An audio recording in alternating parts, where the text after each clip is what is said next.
इस्पात नगरी दुर्गापुर की स्टील टाउनशिप काशीराम दास स्थित राष्ट्रीय कांग्रेस पार्टी कार्यालय के नेहरू भवन में आज कांग्रेस कार्यकर्ताओं ने भारत के पहले प्रधानमंत्री पंडित जवाहरलाल नेहरू की 135वीं जयंती बाल दिवस के रूप में मनाई।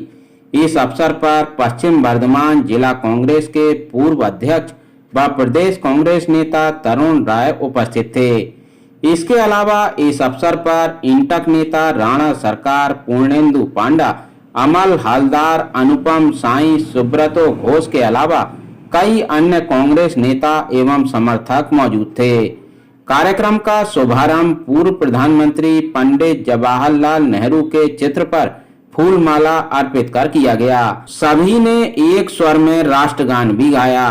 इस मौके पर प्रदेश कांग्रेस के नेता तरुण राय ने अपने वक्तव्य में कहा कि नेहरू जी आधुनिक भारत के जनक थे। उनके बिना आधुनिक भारत की कल्पना नहीं की जा सकती। साथ ही उन्होंने विभिन्न स्कूलों में बच्चों को केक एवं चॉकलेट का भी वितरण किया। संचालक पंकज तारा থেকে শুরু করে আমাদের সমস্ত পার্টি যারা আছে আজকে 14 নভেম্বর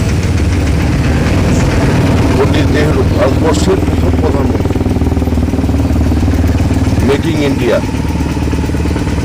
ভারতবর্ষ যা দেখছেন আজকে पंडित নেহেরুকে যে যতই ছোট করার চেষ্টা করুক না কেন, ভারতবর্ষের ইতিহাস पंडित नेहरू के বাদ দিয়ে হয় না।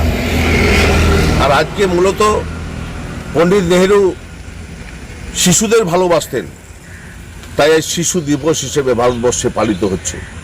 আমরা জাতীয় কংগ্রেস, আমরা নেহেরু ভবন কাশিরাম দাস নেহেরু নামাঙ্কিত সেখানে আজকে শ্রদ্ধাঞ্জলি জানালাম এবং এখানে প্রোগ্রাম শেষে বেশ কিছু স্কুলে ছোট ছোট বাচ্চাদের কেক এবং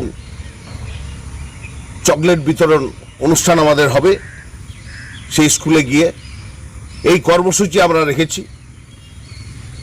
তাই আজকে কংগ্রেসের পক্ষ থেকে আমরা জাতি ধর্ম নির্বিশেষে ভারতবর্ষের মানুষের কাছে একটাই অ্যাপিল করব যে ভারতবর্ষের যে একটা ফ্যাসিস্ট সরকার নরেন্দ্র মোদীর নেতৃত্বে ভারতবর্ষের ইতিহাসকে বিকৃত করতে চাইছে, पंडित नेहरूকে ছোট করতে চাইছে, সেই জায়গায় একবার তো যোগ্য জবাব দিতে পারে ভারতবর্ষের মানুষ।